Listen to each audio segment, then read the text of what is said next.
Hello everyone. This is a PowerPoint presentation on how to revise your essay by looking at ideas in detail, organization, and language and structure. So lots of different things to look at, and I want to present for you some very specific strategies that you can use to revise.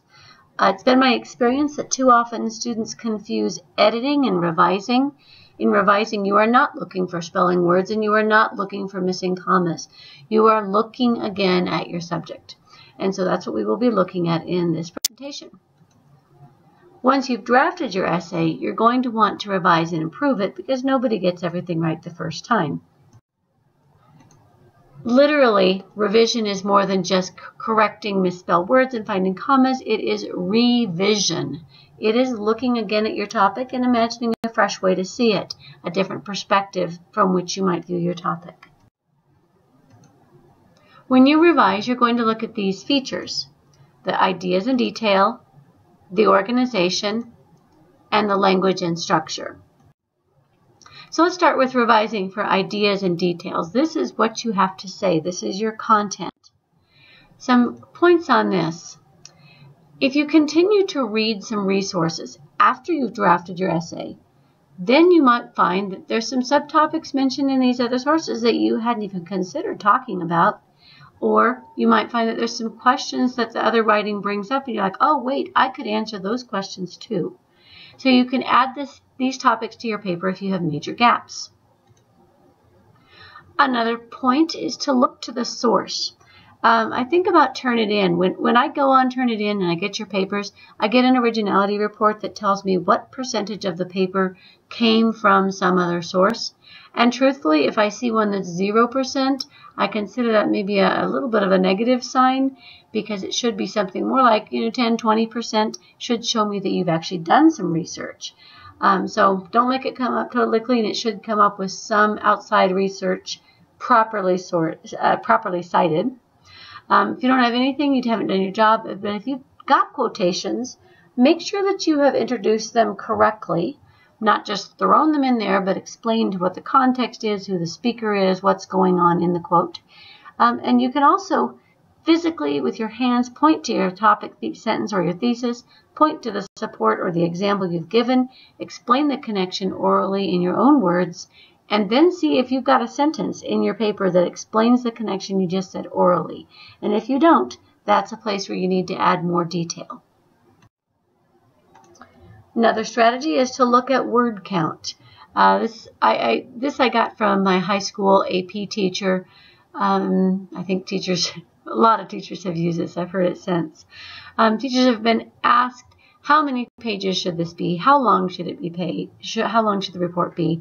And the answer is, the length of an essay is like the length of a girl's skirt. It should be long enough to cover the subject, but short enough to be interesting.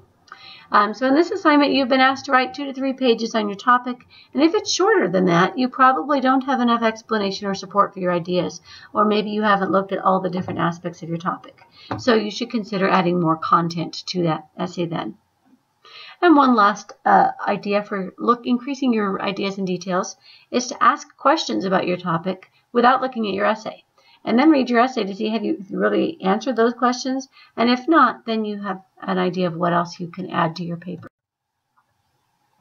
Okay, so we'll also look at revising for organization. And I think organization is one of the hardest things about writing a contemporary essay as opposed to a necessarily formulaic essay.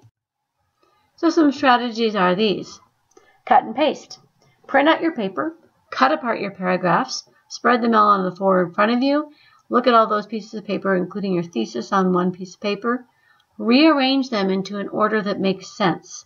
Then take a look at what you've got in that rearrangement and take a look at the order in your essay.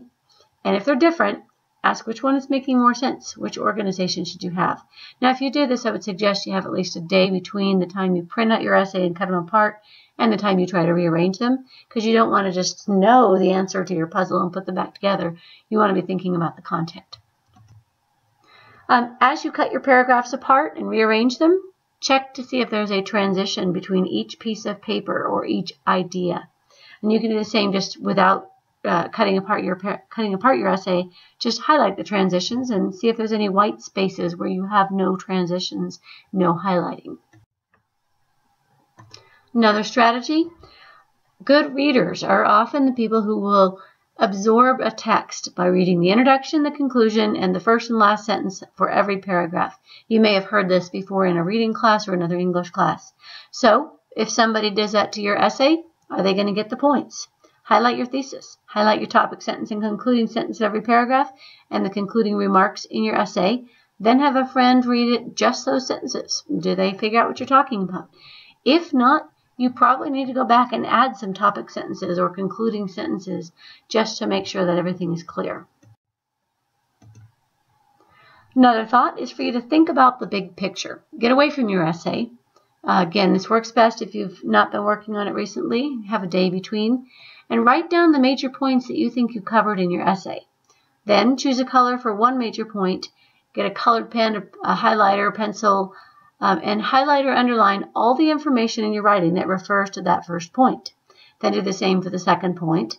Get a different color for it and highlight all the information that refers to that second point that you think you've covered. And do the same for the third point, fourth point, fifth, ad nauseum points. And then go back and take a look at the color and see what you've got going on.